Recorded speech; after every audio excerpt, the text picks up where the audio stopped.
प्यारे बच्चों, आप लोगों का ऑनलाइन क्लास में पुनः स्वागत। कल के क्लास में हम लोगों ने जनजात के सीमांतीकरण के बारे में पढ़े थे, जिसमें आप लोगों को बतलाया गया था कि सीमांतीकरण क्या होता है। सीमांतीकरण की प्रक्रिया में दो तरह से, एक तो आंतरिक रूप से क्या बदलाव आ रहा है और दूसरा बाह्य रूप से क्या बदलाव आ रहा है।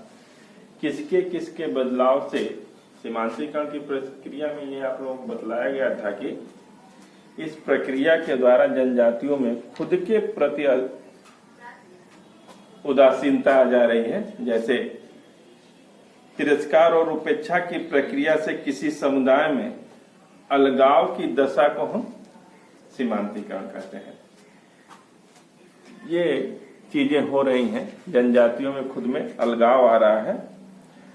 तो क्या क्या बदलाव हो रहा है, तो आज का जो टॉपिक है कि जनजाति का आंतरिक सीमांतीकरण। जनजातियों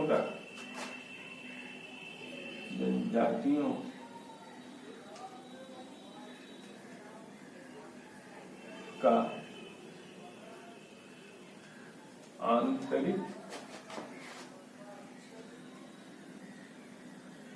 सीमांतीकरण।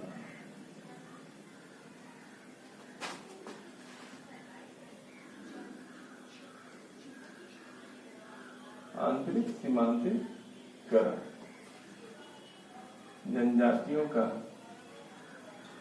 आंतरिक सीमांतीकरण। चूंकि देखा जाए कि जनजात में आंतरिक सीमांतीकरण किस तरह से हो रहा है, तो आज का अगर समाज देखा तो जनजात समाजों का सामाजिक संरचना वर्तमान में दूसरे समाजों के संपर्क के आने के वजह से बहुत सारी समानताएं देखने को इसमें खुद मिल रहे हैं।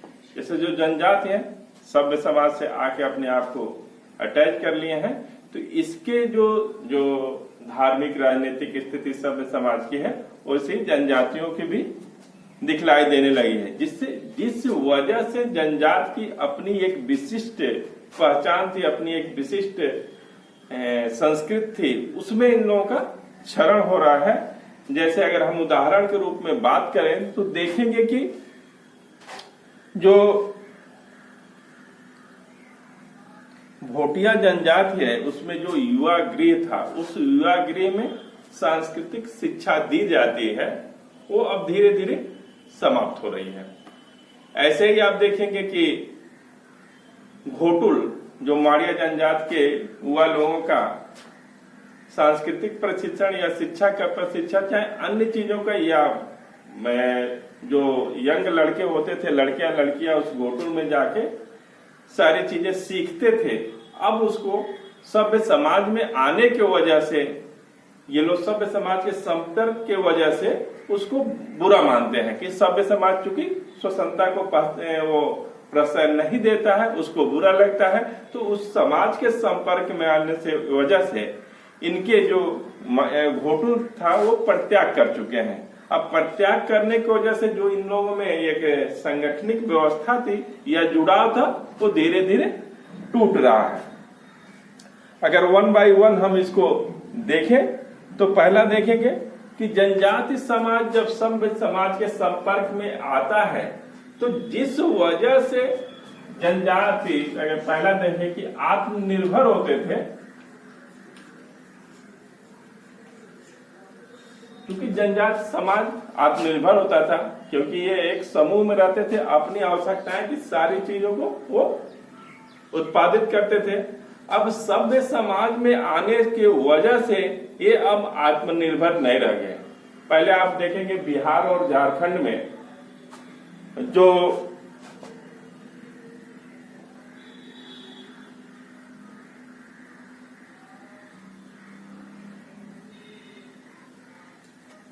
बिहार और झारखंड में ऐसी जनजातियां नहीं दिखलाई देंगे कि, या ऐसा गांव नहीं दिखाई देगा कि वही उसी जनजाति के लोग केवल रहते हों। जैसे यहाँ पे बैगा जनजात है बिहार में, जो पहले केवल इसी जनजाति के लोग एक गांव में बहुलता में रहते थे, दूसरा कोई नहीं रहता था। अब ये लोग भी दूसरे लोगों के संपर्क में साथ साथ रहते हैं, तो ये आत्मनिर्भर अब नहीं रह गए हैं। दूसरी अगर हम विशेषता देखें तो जब पहले के समय में जनजाति एक विशेष पैटर्न या एक विशेष प्रतिमान में रहते थे। अगर हम भील जनजाति को देखें तो भील जनजाति एक पाल के रूप में रहते थे। पाल एक घर बनाने की एक व्यवस्थित व्यवस्था है। पाल जो वर्ड यूज हो रहा है वो भील जनजाति के लोग जब रहते थे तो पाल एक संगठनिक व्यवस्था थी, उस हिसाब से रहते थे। वो आपस में संगठन, उनके जो घर बनाने का पैटर्न था उसको पाल कहा जाता था। बाकी सभ्य समाज में आने की वजह से ये भील जनजाति के लोग भी जिस तरह से मकान बन रहे हैं उसी तरह से गांव में जैसे मकान बनते उसी तरह से ये मकान बना के रह रहे हैं, तो जिसकी वजह से इनके संगठन में शरण हुआ है। अब जनजातियों में भी सामाजिक संरचना में, पारिवारिक संरचना में भी अंतर आया है, क्योंकि पारिवारिक संरचना में अंतर आने की वजह ये था कि या तो वो अब धीरे धीरे जो परिवार थे, पहले इन लोगों के परिवार संयुक्त परिवार के रूप में रहते थे या विस्तारित परिवार के रूप में दिखलाई देते थे। आर्थिक कारणों से या स्थान परिवर्तन के वजह से ये एकाकी परिवार के रूप में धीरे धीरे बदलते जा रहे हैं। ठीक है, पहले ये जो परिवार थे, आप लोगों को परिवार पढ़ाया जा चुका है कि संयुक्त परिवार, विस्तारित परिवार और एकाकिक परिवार। पहले ये लोग संयुक्त परिवार के रूप में रहते थे या विस्तारित परिवार के रूप में रहते थे, बाकी आर्थिक कारणों से या फिर स्थान परिवर्तन की वजह से एकाकी परिवारों में बदलते जा रहे हैं। ठीक है, फिर अगर हम बात करते हैं, देखते हैं तो पहले जैसे आप देखेंगे कि खासी जनजाति है, खासी जनजाति मातृसत्तात्मक व्यवस्था पाई जाती है। तो मातृसत्तात्मक व्यवस्था अब धीरे धीरे टूट रही है। खासी जनजाति में है पुरुष, उनका भी अधिकार या आर्थिक अधिकार उनके घरों पर मिल रहा है, पहले केवल महिलाओं को ही मिलता था। अब जनजातियों के विवाह में भी परिवर्तन आ रहा है। पहले बहुत सी जनजातियों में जो परीक्षा विवाह होते थे या हरण विवाह होते थे, अब सभ्य समाज के वजह से, संपर्क में आने की वजह से ये धीरे धीरे समाप्त हो गया है। और बहुत जगह, बहुत से जनजातियों में जो पैटू विवाह होते थे वो भी समाप्त हो गए हैं। अब इन जनजातियों में ये देखने को मिल रहा है कि यहाँ पे भी दहेज प्रथा और बाल विवाह स्टार्ट हो गया है। ये किसके संपर्क में? जब सभ्य समाज की ही दिन है दहेज प्रथा व बाल विवाह। जनजातियों में दहेज का कोई मतलब नहीं था, अब इनके संपर्क में आए तो यहाँ पे दहेज की डिमांड होने लगी है। फिर आप अगला पॉइंट देखेंगे तो इनके जो गोत्र के आधार पे इनके अंदर जो संगठन था, ये संगठित समूह के रहते थे, बाकी उसमें भी परिवर्तन आ रहा है। परिवर्तन का कारण या आर्थिक हो या स्थानिक परिवर्तन हो। जब आदमी अपने गांव से निकल के दूसरे जगह जाके बस रहा है तो गोत्र का जो संगठन था वो धीरे धीरे टूट रहा है, तो इनके संगठन में धीरे धीरे ह्रास हो रहा है।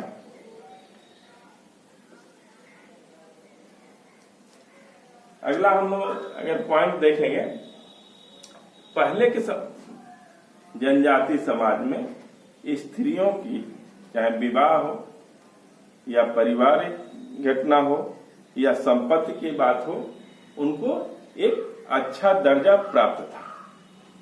बाकी सभ्य समाज में आए तो सभ्य समाज जो है वो क्या है? पुरुष प्रधान समाज है।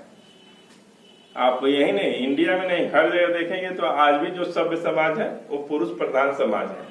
तो पुरुष अपने ही बारे में सोचता है, पुरुषत्व वो दिखलाना चाहता है कि हम ऊपर हैं। तो धीरे धीरे जो जनजातियों की महिलाओं की स्थिति थी जो ऊपर थी, अब धीरे धीरे उनकी स्थिति नीचे आ रही है सभ्य समाज के वजह से ही।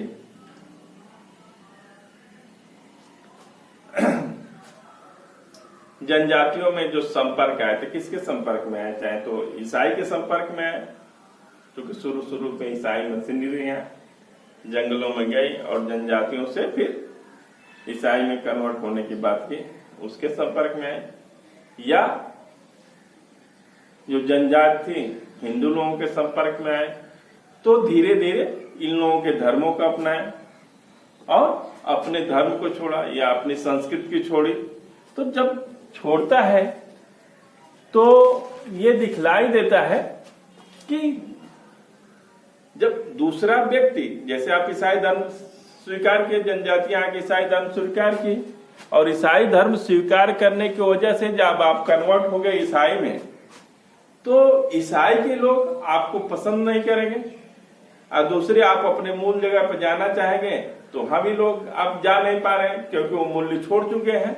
तो ये एक दुविधा की स्थिति बनी हुई है जनजातियों में, जिसकी वजह से इसमें कमजोरियां आ रही हैं जनजातियों के संगठन में। इसीलिए सीमांतीकरण का मतलब आप लोगों को बताए थे कि सीमांतीकरण एक ऐसे स्थिति में पहुंच जा रहे हैं कि अपनी मनोदशा, जैसे पार्क ने बतलाया था, सीमांत व्यक्ति कि उस चौराहे पे खड़ा हो गया है कि मैं किधर जाऊं और किधर न जाऊं, उसको कुछ समझ में नहीं है, अपने आप से ही अलगाव हो जा रहा है। तो स्थिति इन लोगों में दिखाई देने लगी है। जो भी कल्याण कार्यक्रम सरकार के द्वारा या संवैधानिक प्रावधान किए गए हैं, उन प्रावधानों के वजह से कुछ जनजातियां तो ऊपर चली गई, मतलब आर्थिक या राजनीतिक या सामाजिक रूप से ऊपर चली गई हैं, बाकी मैक्सिमम जनजातियां अभी भी श्रमिक के रूप में या लेबर के रूप में आपको हर शहरों में दिखलाई देती हैं। तो इसलिए उनके में, चूंकि जब शहर में आप अपने मूल स्थान को छोड़ चुके हैं, आप अपने कल्चर को छोड़ना चाह रहे हैं, तो दिक्कत आएगी। आप शहर में रह तो रहे हैं, शहर की अट्टालिकाओं को तो देख रहे हैं, बाकी उसके अंदर प्रवेश नहीं कर पा रहे हैं, तो ये वंचन की स्थिति होती है, जिससे सीमांतीकरण की मनोदशा उत्पन्न हो रही है जनजातियों में। तो ये सारे के सारे 8-10 पॉइंट आप लोगों को बतलाए गए हैं कि आंतरिक इसमें कैसे चेंज आ रहे हैं जनजातियों का, उनके रहन सहन, उनके विवाह, परिवार, अन्य चीजों में। आज इसकी व्याख्या हुई, कल बाह्य सीमांतीकरण के बारे में बतलाया गया।